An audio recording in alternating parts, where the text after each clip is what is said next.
Olá, sejam todos muito bem-vindos nesse espaço virtual em que decidimos estudar mais uma página doutrinária. Hoje nós escolhemos uma lição do livro Bênção de Paz, psicografado por Chico Xavier, de Emmanuel. Diz assim a lição: A caminho do alto. Há um versículo de Paulo introduzindo essa lição de hoje.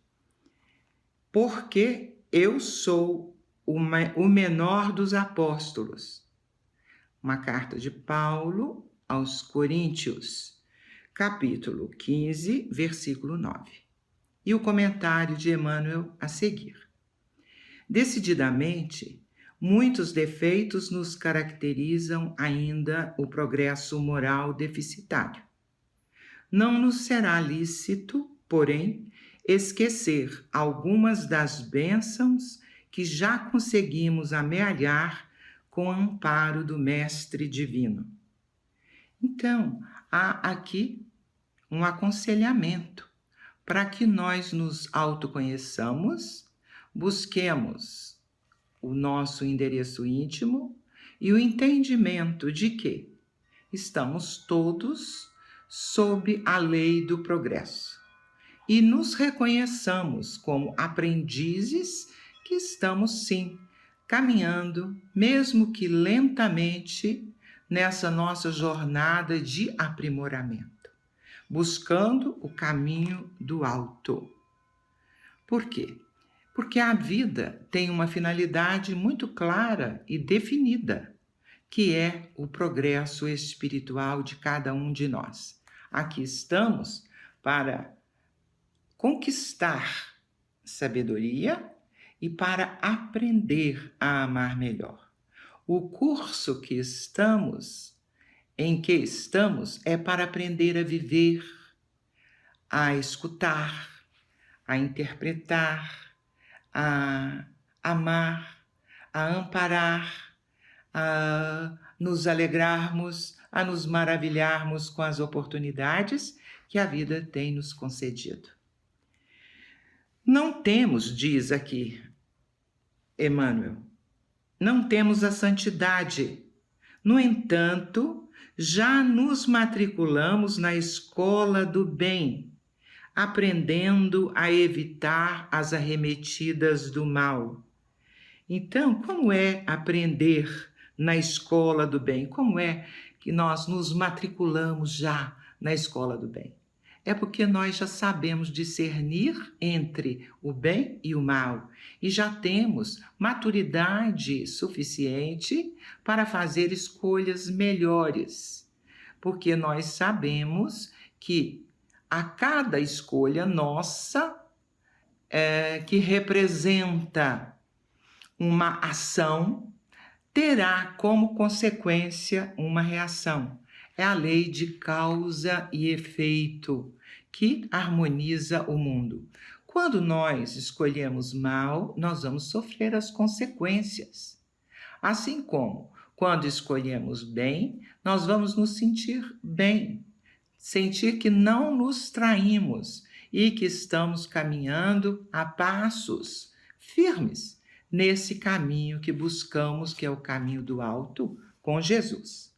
Continua Emmanuel: não dispomos de sabedoria, mas já percebemos a importância do estudo, diligenciando em entesourar-lhe os valores imperecíveis.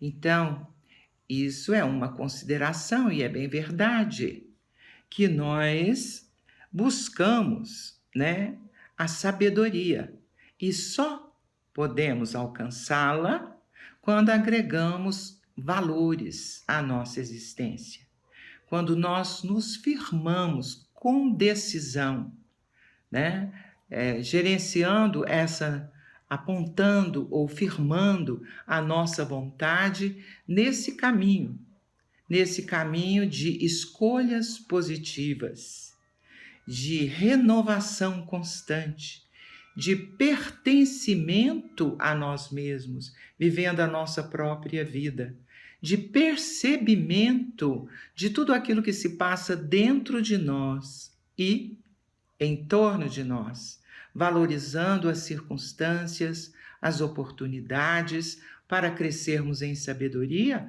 e aprendermos a amar melhor. Então, na questão 614 do Livro dos Espíritos, há um esclarecimento muitíssimo importante para nós. O ser humano só se sente infeliz quando se desvia das leis divinas. Então, o único jeito da gente se dar mal nesse mundo é quando nós nos afastamos da lei divina. Sabemos que o bem é regra imutável do Criador. Então é preciso considerar que os nossos pensamentos, as nossas vibrações, as nossas expressões, as manifestações do Espírito imortal que habita temporariamente essa carne provisória,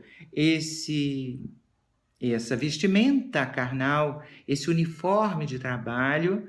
Então, todas as manifestações, todas as expressões do Espírito são valorizadas, escritas, como que escritas no livro da vida, e terão as repercussões, ora positivas, ora negativas, de acordo com a sintonia que estabelecermos com o bem ou com aquilo que é desvio da lei divina. Então, precisamos conhecer essas leis. Se nós não as conhecemos, não temos como praticá-la. Embora há um esclarecimento importante da doutrina dos Espíritos, que diz assim, que Deus coloca a lei divina na consciência de todos nós. Então, onde está escrita a lei divina? Não é no livro, não é no caderno, não é em lugar nenhum palpável, mas na consciência. Então, ela está dentro de nós, mas precisamos muitas vezes trazê-la à tona, porque podemos esquecer. E quando esquecemos, podemos nos desviar. E isso é compromisso com o mal, isso é compromisso com sofrimentos.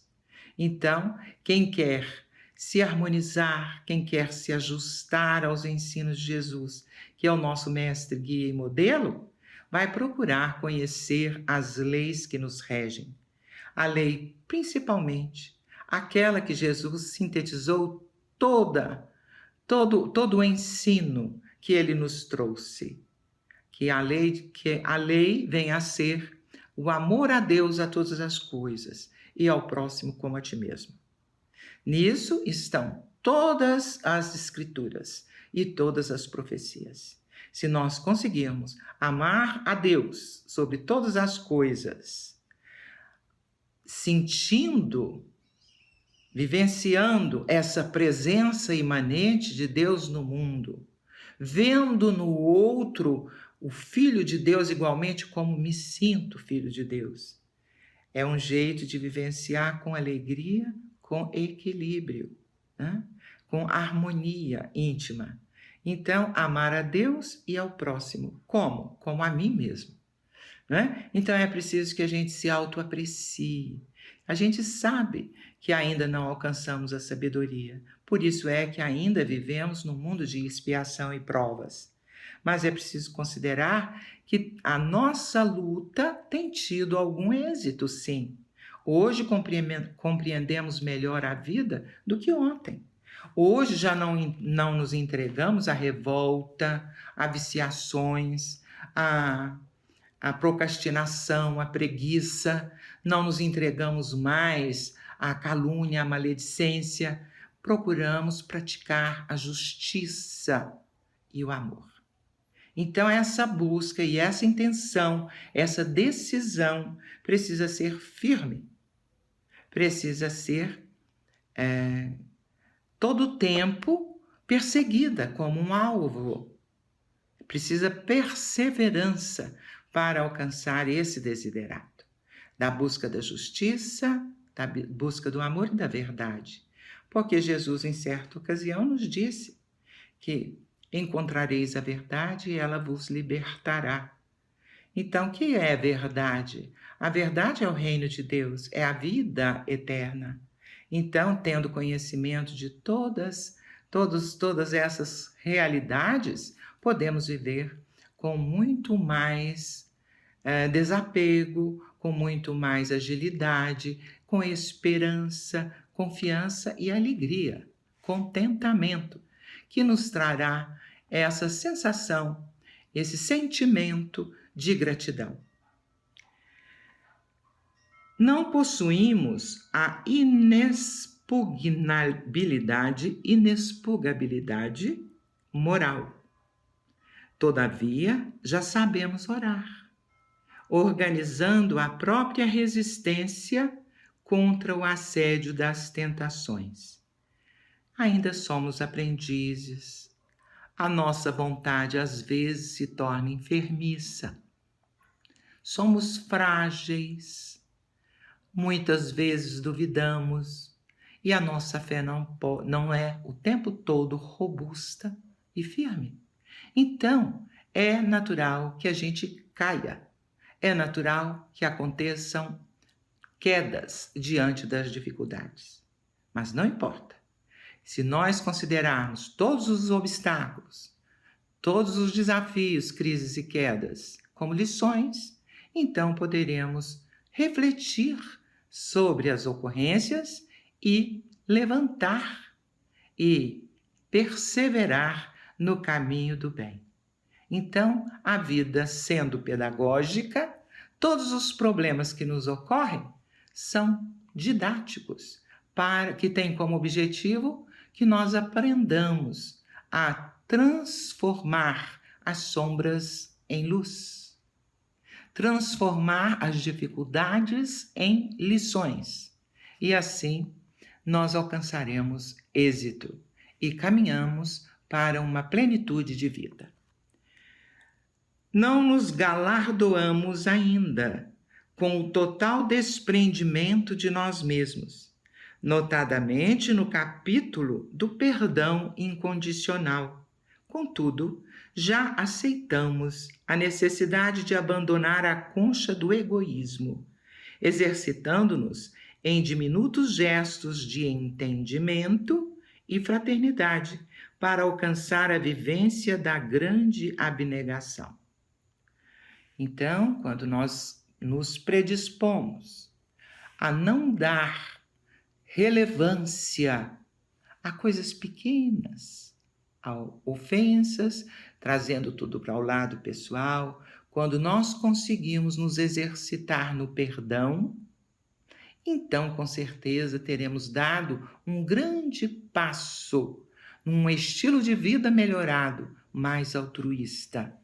E assim, notadamente, nós vamos alcançando o autogoverno, porque Jesus nos afirma que é preciso perdoar 70 vezes, 7 vezes a quem nos tenha ofendido, considerando que é preciso tolerância, compreensão, entendimento, paz. Então, que a gente não dê importância maior a que aquele fato, aquela ocorrência negativa aconteça. É um jeito da gente preservar a saúde, não guardar mágoa e não levar nada para o lado pessoal.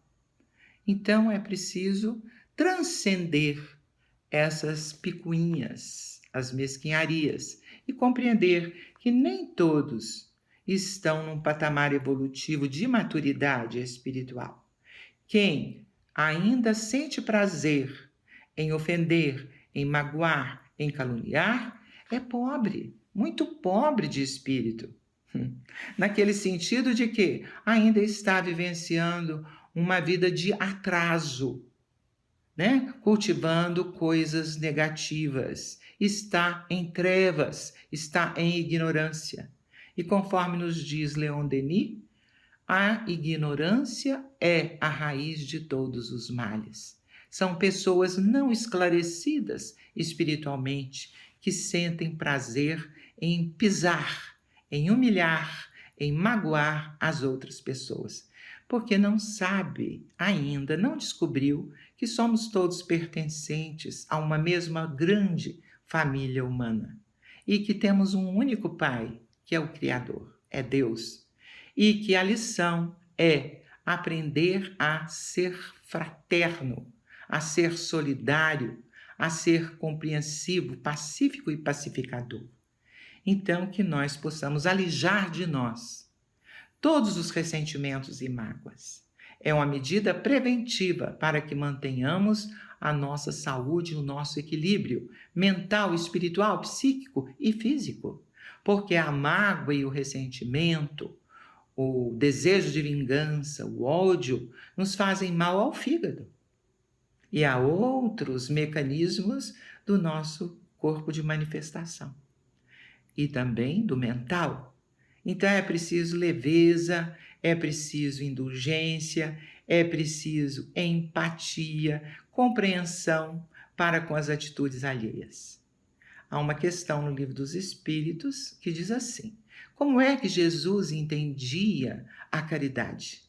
A caridade tão recomendada, o amor em movimento. Como é que Jesus entendia essa expressão, caridade? É o famoso BIP, benevolência, indulgência e perdão. É assim que Jesus entendia, segundo os espíritos codificadores, a caridade. Então, que a gente possa, com esse conhecimento, fazer um treino intensivo, né, nesse campo da amorosidade, da caridade, da empatia, da benevolência, da indulgência e do perdão. Não atingimos o sentimento imaculado. Claro, ainda não temos o coração puro, senão já seríamos iluminados. Porque a pureza do pensamento, a pureza dos sentimentos são aspectos alcançados, são conquistas alcançadas pelos espíritos evoluídos que moram nos mundos felizes. Entretanto, pelo esforço na disciplina de nossas inclinações e desejos, já nos adestramos a pouco e pouco para a aquisição do amor puro.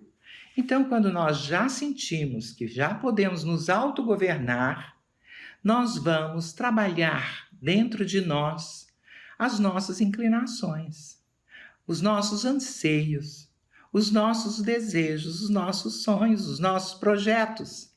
Então, conhece o verdadeiro espírita? Está lá no capítulo 17 do Evangelho segundo o Espiritismo. Pela sua transformação moral e pelos esforços que faz para domar as suas más inclinações. Mas para isso é preciso uma observação atenta de nós mesmos, buscando uma renovação constante. Viver em novidade de vida é isso, é corrigir as nossas más tendências, é trabalhar as nossas qualidades já conquistadas como frutos do Espírito. Que frutos são esses? A paciência, a calma, a serenidade, a bondade simples, uma espiritualidade básica que contém o aspecto da compaixão, a simpatia, o contentamento, a resignação diante dos fatos e ocorrências, muitas vezes tristes mesmo, mas que nós precisamos manter a serenidade e a harmonia íntima e considerar que, se Deus permite, há mesmo um plano maior a nosso respeito. Muitos precisamos passar por tudo que passamos, porque a vida é pedagógica. Nós atraímos aquilo de que necessitamos para crescer em sabedoria e para aprender a nos conhecer, a nos autogovernar, a nos autoencaminhar nesse caminho para o alto. Ainda temos aqui: não entremostramos de leve o heroísmo da fé absoluta, mas já assimilamos grau relativo de confiança na divina providência, buscando agradecer-lhe a paz dos dias serenos, tanto quanto invocando-lhe a proteção para a travessia das horas difíceis. Já conseguimos nos manter em comunhão com o sagrado, através da oração, da prece, da meditação. Nós, é claro, ainda não fazemos atos de heroísmo espontâneo e natural. Não temos um estilo de vida completamente altruísta, mas já podemos desenvolver, já temos desenvolvido dentro de nós, porque buscamos conhecer o Evangelho, os ensinos de Jesus, os princípios, as sentenças, as parábolas. Então nós sabemos das aves do céu, que não semeiam, sabemos dos lírios do campo, portanto, sabemos da providência divina que cuida de cada um de nós. E nos agregamos, nos juntamos àquela afirmação de Jesus, quando ele diz que nenhuma das ovelhas do meu Pai se perderá. Né? Então, quando nós acolhemos e acatamos o convite de Jesus, no sentido de que o busquemos, né? Vinde a mim, vós todos que estáis sofridos. Por quê? Porque vos aliviarei. O meu fardo é leve, o meu jugo é suave. É um convite de Jesus para que nós nos aproximemos dele, para podermos aurir as bênçãos da firmeza, da perseverança no caminho do bem, as bênçãos do equilíbrio e da paz. E para finalizar, Emmanuel comenta aqui no último parágrafo dessa página. Sem dúvida, estamos muito longe, infinitamente muito longe da perfeição. Cabe, porém, a nós, aprendizes do Evangelho, a obrigação de confrontar-nos hoje com o que éramos ontem. E, a nosso ver, feito isso, cada um de nós pode, sem pretensão, parafrasear as palavras do apóstolo Paulo nos versículos 9 e 10 do capítulo 15 de sua primeira epístola aos Coríntios. Dos servidores do Senhor, sei que sou o menor e o mais endividado perante a lei, mas, com a graça de Deus, sou o que sou. Muita gratidão a todos, que tenhamos todos um período, um ano de renovações, um ano de 2022 repleto de bênçãos e de realizações espirituais. Que Jesus nos abençoe e nos envolva num clima de amorosidade e paz. Sê conosco, hoje e sempre, amado e divino amigo. Graças a Deus, graças a Jesus.